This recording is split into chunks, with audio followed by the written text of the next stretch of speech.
pick your poison on this one. 14 for 18 shooting, 10 steals in a game. In just 27 minutes. 20? What? Say, what? New Jersey Nets. Jordan recorded a career-high 10 steals and scored 32 points on 14 of 18 shooting in just 27 minutes. What the hell is that? All right, welcome back to the show, everybody. Hope you all are having a good day so far. So, let's talk about 1988 Michael Jordan. I came across this video and I started watching the first like 30 seconds and I'm like, wait, this is totally something to react to. This is from a channel called Hoops Central Throwback.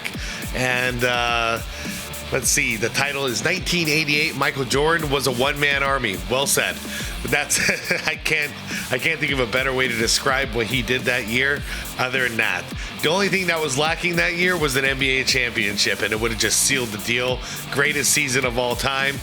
Wrap it up, end it, mail it, send it. It's all over.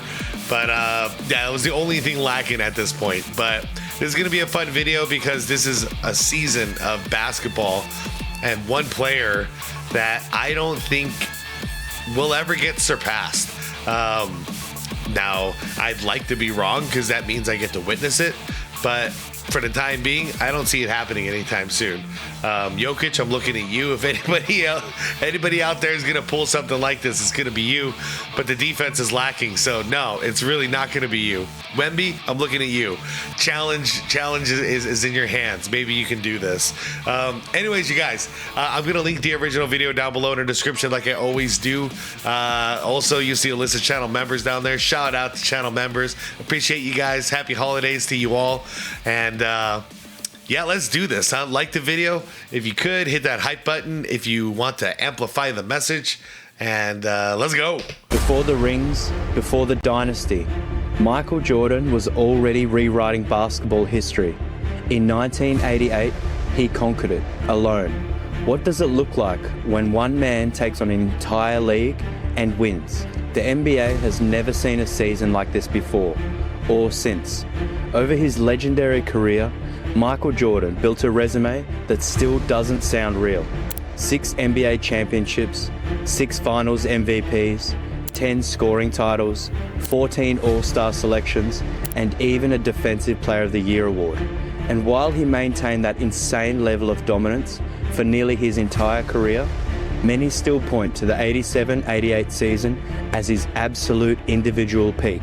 It's tough to single out one year when... No, well said, too. The word individual is key here because his greatest years are obviously his championship dynasty years. But as an individual trying to make your mark on the game, nothing tops this. Every season feels like a masterpiece, but this one stands apart for how completely he took over the league. The apex of individual performance. In 87-88, Jordan could have probably run for US president and won. Instead, he decided to completely dismantle the NBA. There may not be endless highlight reels or stat tracking like we get today, but trust me, there's a reason this guy's greatness still echoes decades later. He was unstoppable. Jordan averaged 40.4 minutes per game. Yes, 40 minutes a night, and made every single one count. League leading. I mean, he did that pretty much throughout his whole career too. I recall in the second three-peat, he was still around 39, 40 minutes a game. 5 points, 5.5 rebounds, 5.9 assists, league leading 3.2 steals, and 1.6 blocks. Crazy. Those last couple are ridiculous for a guard who is also the team's entire offensive engine. How in the world did he have the energy to do all of this? It wasn't all perfect though. His three-point percentage was a career worst 13%. Whoa. So he was mortal after all. Okay. But another thing in context that I need to bring up when it comes to this stuff is if you watch the games back then, Jordan wasn't spotting up and taking threes, guys. When did he take threes? At the end of quarters or at the end of a game. Last second shot. More than likely, half-court shots, just ridiculous shots that nobody expects to go in, but he's got the best chance of it going in. So the majority of his three-point shots back then were not actually three-point shots. they were last second shots, beat the buzzer kind of things. But from 2-point range, nearly 55%. And if you tried to guard him, he'd basically end your night, legally of course. Under head coach Doug Collins, the Bulls finally made real progress, winning 50 games for the first time since the mid-70s. And that came from relying on Jordan to a truly absurd degree. A 34.1% usage rate, top 5 in his entire career. To understand just how dominant Jordan was that season, consider this. He averaged 35 points per game. The second place scorer, Dominique Wilkins, at 30.7 points per game. Good year. That's a 4.3 point gap. The kind of statistical... Poor Dominique, man. Pretty much any other year, you're winning scoring champion. ...chasm that separates the elite from the transcendent. Larry Bird came in third at 29.9 points per game, followed by Charles Barkley and Karl Malone. Jordan was operating on a completely different level. And here's what makes it even more absurd. Wilkins, Bird, and Barkley were all having career years.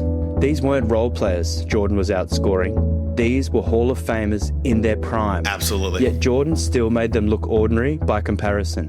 When you're making Larry Bird look like a distant third in scoring, you're rewriting what dominance means.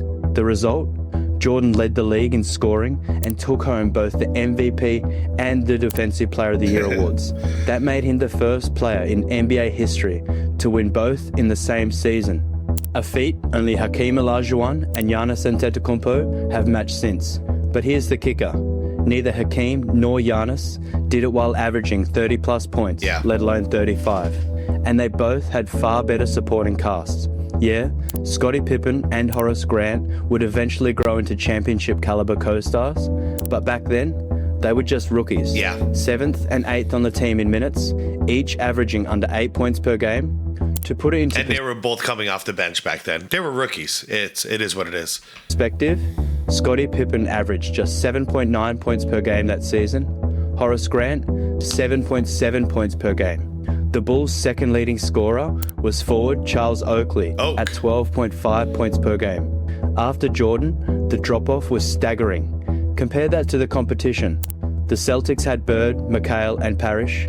The Lakers had Magic and Kareem. And Worthy. The Pistons had Isaiah, Dumas, Lambeer, and Rodman. The Bulls had Michael Jordan and a bunch of guys who would have been role players on any other contender. Yeah. Jordan often said he didn't want to lead the league in scoring. He wanted to make his teammates better the way Magic and Bird elevated theirs. Yeah, and Phil Jackson said that when he came back for the second three-peat, he had a long sit-down talk with Phil and made sure they were on the same page.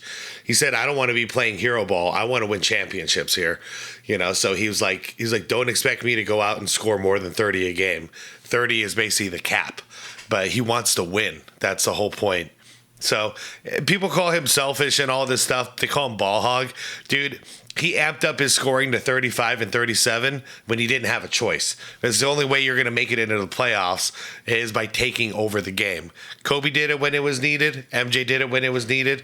But when you had a full roster, or at least a decent roster of players around him, Jordan was always facilitating and still getting his 30 a game. But for Chicago to win... And by the way, I can hear it. Guys, allergies, it is what it is. My voice is all screwed up from allergies. I feel fine. It's just constant allergies. Arizona, I don't know what's going on out here. To score in bunches. That year, Jordan's dominance wasn't just about scoring. It was about how often he did it. He dropped 40 or more points in 18 different games. Yep. That's nearly once every 4 games. Yeah. And his consistency was just as terrifying. Only 3 times all year did he fail to crack 20 points. As sports historian Jack Silverstein put it in 2020, there is nothing like MJ's 87-88 season. The combination of being the league's best player, best scorer, best dunker, and the best defender is unprecedented. He had more famous seasons, but the all-round dominance of 88 stands out even in a run of gems. And he's right. Beyond scoring, Jordan's defense that season was on another level. And it's funny because all the LeBron fans out there are like, oh, you Jordan fans want to pretend like all Jordan did was win championships. What about the 80s? Yeah, this is what he was doing in the 80s, guys. Okay? he was ramping up.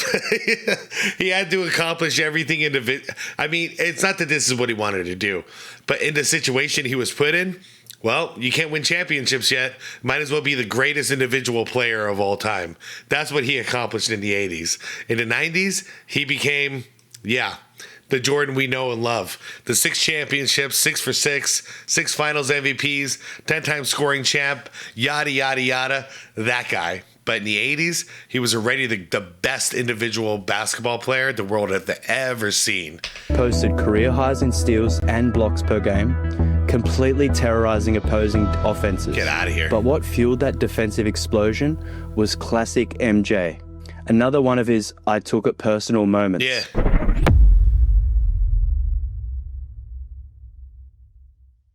Jordan's competitiveness is the stuff of legend. So when he was left off the all-defensive team in '87, it lit a fire that only he could turn into destruction. He felt disrespected, overlooked, and he wasn't about to let that slide. Especially since he'd already made history that year as the first player ever to record 200 steals and 100 blocks in a single season. Wow. And to make matters worse, Michael Cooper of the Lakers took home the defensive... That's like almost 3 blocks and wait, what was it? 100. Okay, no. So that's almost 3 steals and over 1 block per game. So 2-point-something steals, 1-point-something blocks per game. And to make matters worse, Michael Cooper of the Lakers took home the Defensive Player of the Year award. That was gasoline on the fire. Jordan told Sports Illustrated in 1987, Michael Cooper is great at ball denial, but check his other stats. This league gives defensive awards on reputation. It just teased me off. Even coaches around the league couldn't believe the snub. Former Bulls legend Jerry Sloan said, I'm not sure Michael's not one of the best defensive players in basketball. He doesn't hound you to death. He's just got so much athletic ability, he can cover anybody. Yeah. So when the 1988 season came around, Jordan made it personal, and he came back with a vengeance. By the end of the year, he claimed the Defensive Player of the Year award for himself. And let's talk about something that often gets overlooked. Jordan's sheer physical durability in 87-88. He played all 82 games No surprise. at 40.4 minutes per night. No surprise. That's nearly the entire game, every single night, for 6 months straight. That's MJ. Most stars today consider load management essential. Jordan, he was playing full games while leading the league in scoring, steals, and defensive intensity. I mean, come on. When he was 40 years old with a busted knee and a broken rib, he was still playing all 82 games. So that one's not a surprise. Not to me. 24 years old, Jordan was at his absolute athletic peak. His combination of speed, vertical leap, endurance, and body control was unlike anything the league had ever seen before. He could explode to the rim for a dunk in the first quarter and still have the energy to lock down the opponent's best player in the fourth. That kind of two-way dominance at that volume simply doesn't exist anymore. The 87-88 Bulls were elite defensively, jumping from the 11th best defense to 3rd in the league. And remember, this was before Scottie Pippen became the starter. He was a rookie coming off the bench, starting 0 games. That means the Bulls' defense was anchored by a guard, Michael Jordan, not a center and not some defensive specialist, just the most competitive human on the planet, turning every possession into a nightmare. It was terrifying to run an offense anywhere near Michael Jordan. But the crazy part, even with all that dominance, the moments are what people still talk about. Because 1988 wasn't just about consistency, it was about explosions. One of Michael Jordan's most memorable performances during the 87-88 season came on January 29th, 1988 against the New Jersey Nets. Jordan recorded a career-high 10 steals and scored 32 points on 14 of 18 shooting. How the hell are you going to get... I mean, pick your poison on this one. 14 for 18 shooting, 10 steals in a game. In just 27 minutes. 20? What? Say, what? What? New Jersey Nets. Jordan recorded a career-high 10 steals and scored 32 points on 14 of 18 shooting in just 27 minutes. What the hell is that? 27 minutes? Did he blow him out that fast? Leading the Bulls to a commanding 120-93 win at home. It was a masterclass in two-way dominance. His quick hands, anticipation, and relentless energy turned defense into instant offense, sparking Chicago's transition game and suffocating the Nets from start to finish. And then came the weekend that felt like a coronation. I don't even understand that. 27 minutes, 24 minutes is the first half. And Jordan at that point averaged every quarter he'd miss 2 minutes. He'd rest for 2 minutes. So he would have played 20 minutes already. So he played 3 quarters, about 3 quarters, and he pulled 10 steals in 3 quarters of play, not even, and then he rested. Wow. That All-Star weekend in Chicago was when the world officially learned what the city already knew. Wait, hold on. Hold up. Go. The 1998 All-Star coronation? I'm assuming that's a typo. I'm assuming that's supposed to say 88. And wasn't just the most spectacular player alive, he was the best player. Though the Bulls were still years away from their first championship, this weekend cemented the path that would make them unstoppable. It began with the 1988 Slam Dunk Contest, arguably the greatest in NBA history. The stage was set. Jordan versus Dominique Wilkins, also known as the human highlight film. Mm-hmm. 2 elite high flyers in their athletic prime. And let me just say, as an older dude now, thank you both for giving us a show. Thank you for doing it. Because, man, do we miss this kind of stuff. 2 of the biggest stars, number 1 and number 2 scoring. And if as far as the race to the scoring championship goes this year. And 2 probably, I got to say it, the 2 best dunkers at the time in the league. And 1 is like the face of the league. Thank you guys for showing up and entertaining us fans. Both former dunk champions, both out to prove they were the ultimate showmen. But this was different. It was Chicago. It was Jordan's home court, and the energy in the building felt like something out of a movie. Wilkins was putting on a show, windmilling his way to a lead that forced Jordan to dig deep. With 1 dunk left, he needed a 49 out of 50 to win. He stood at the baseline, dribbling slowly, surveying the floor, then he took off. 1 long stride, a few dribbles, and a liftoff from the free throw line. You've seen the photo. Air Jordan. Yep. Mid-flight, eyes locked on the rim. Yeah, we all had the poster. It was a declaration. And when the judges flashed their scores, a perfect 50. From there, the All-Star game itself was inevitable. Jordan followed the dunk crown with a 40... Had that poster too, by the way. Look at this guy. I just wanted to point it out. Look at him. He's like, oh my... Look at this guy too. Oh my God. Oh my God. Jaw's starting to drop. Oh, man, there's Dominique going, oh, shit. Like, this is such a cool photo. Anybody else that's standing out? Oh, yeah, this guy's head's about to pop off. Like, oh, who else we got? Anybody else? I think that's the last one I got. All right. The All-Star game itself was inevitable. Jordan followed the dunk crown with a 40-point performance on 17 for 23 shooting, adding 8 rebounds, 4 steals, 4 blocks, and 3 assists, easily earning MVP honors. At that moment, the entire world knew who Michael Jordan was. Mm-hmm. Like I said, he was already the best in the world. He just hadn't gotten that championship yet. The birth of the Jordan rules. Yep, here we go. But arguably, his most defining regular season performance came 2 months later, and it set the stage for one of the fiercest rivalries in basketball history. The Bulls and Pistons already had bad blood, but on Easter Sunday in '88, Jordan poured gasoline on the fire. He dropped 59 points on Detroit's home floor, hitting 21 of his 27 shots and 17 of 19 free throws, whilst also adding 6 assists, 4 rebounds, 2 steals, and 2 blocks. Chicago won 100. I got to point something out here, just basketball stuff. Look how Jordan's about to create. Hold on. and 17 of 19 free throws, whilst also adding All right, 6. watch how he's gonna like split the gap between him and the hoop. Because remember, back then you could only take 2 steps. You couldn't take 4 like today. So he knows what he's got to do. Assists. Watch this. He's gonna 2-foot leap forward right before he catches the ball. 4 Bop. rebounds. See that? He catches it in midair. Boom. One stomp on the ground, 2-foot takeoff. Beautiful basketball. 2 steals and 2 blocks. Chicago won 112 to 110. But more importantly, Jordan made the Pistons What a snap. split. Detroit's head coach, Chuck Daly, had seen enough.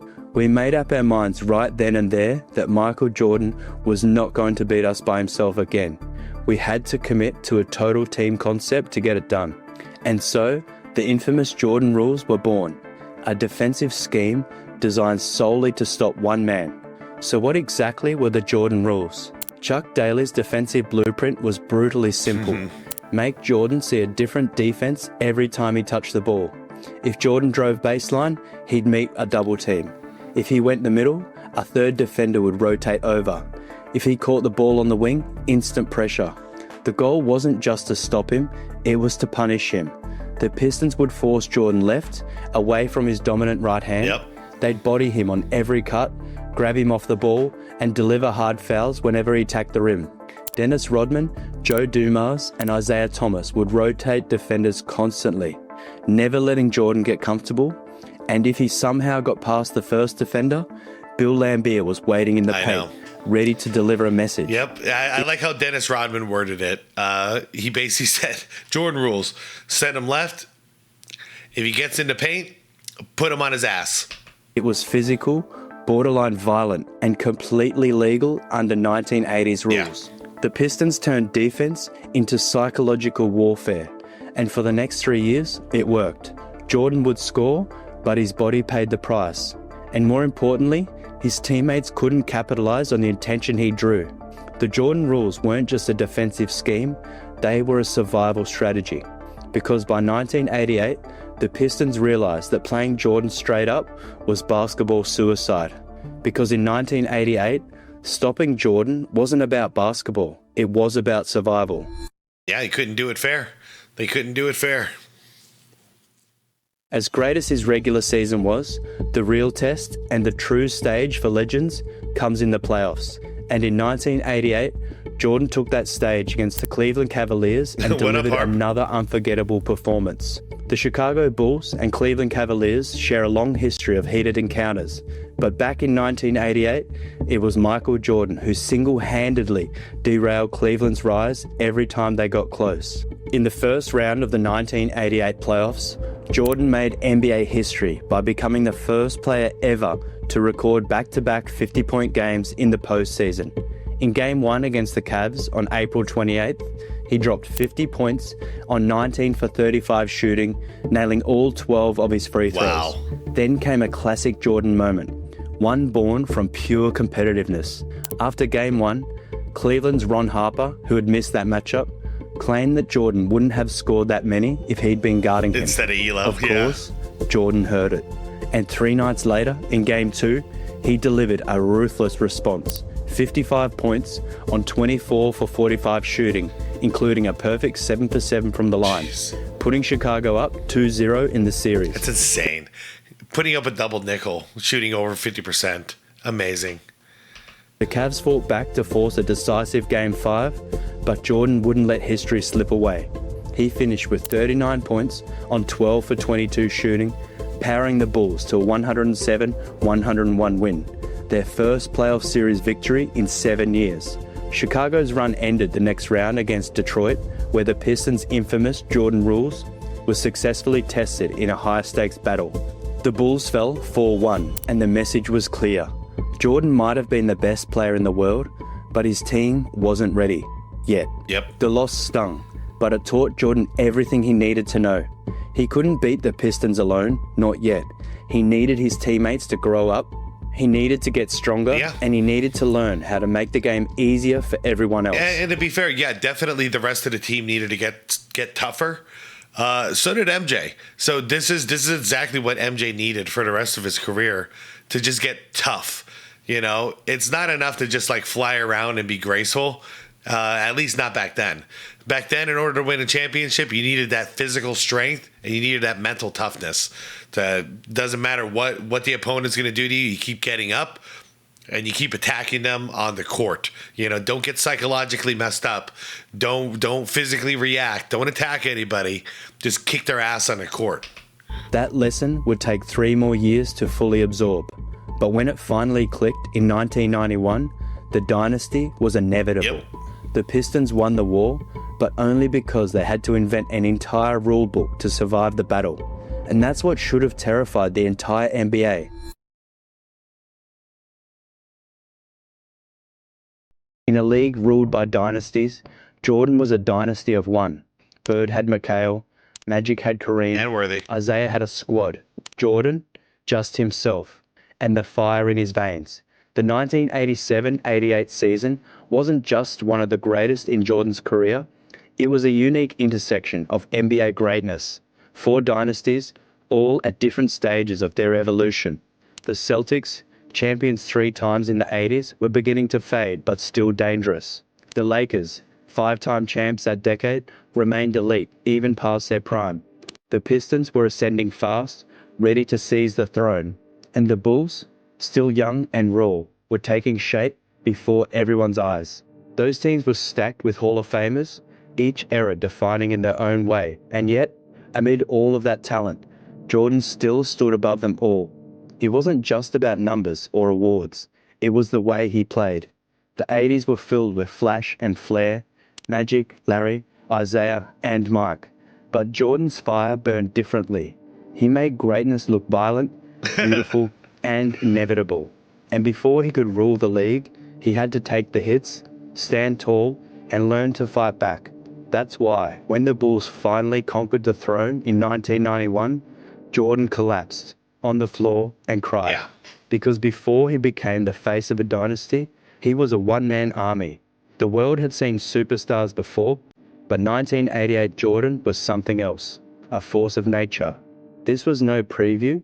This was the beginning of a basketball empire built by one man. There's dominance, and then there's what Michael Jordan did in 1988. Scoring champion, steals leader, MVP, defensive player of the year, all-star MVP, dunk contest champion, all in the same year. We may never see another like it. Was 1988 Jordan the greatest individual season in NBA history? Let us know in the comments. I think so. Remember to hit the like button, subscribe for more legendary basketball stories, then check out... All right, great video. I think it is, personally. I never seen anything like that. Like, that's ridiculous. I don't know. And also to think, like, he's doing it for the love of the game, guys. Like, he probably got paid about $1 million that season, and he did all this work, you know? Like, he even did the dunk contest, the All-Star game, and he won everything. Like, man, when Michael Jordan says he played this game for free, like the money part's just a bonus, he means it, dude. Like, he lived and breathed this stuff. Yeah, there's not much to say in the outro, guys. Like, this is a season like this is just absolutely phenomenal.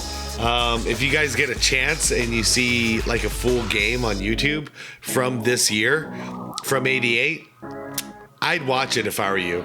Just watch it. It doesn't even matter what game. Just watch a casual Bulls game and just get ready to see some amazing things from Michael Jordan. You'll probably get tired just watching him play because it's ridiculous the amount of energy he had back then. Anyways, you guys, leave your comments down below. We'll have a good conversation like we always do. I appreciate you watching this with me. Yeah. Like the vid if you could on the way out. Subscribe to the channel if you want more content like this. And most importantly, just to be water, my friends. Peace out.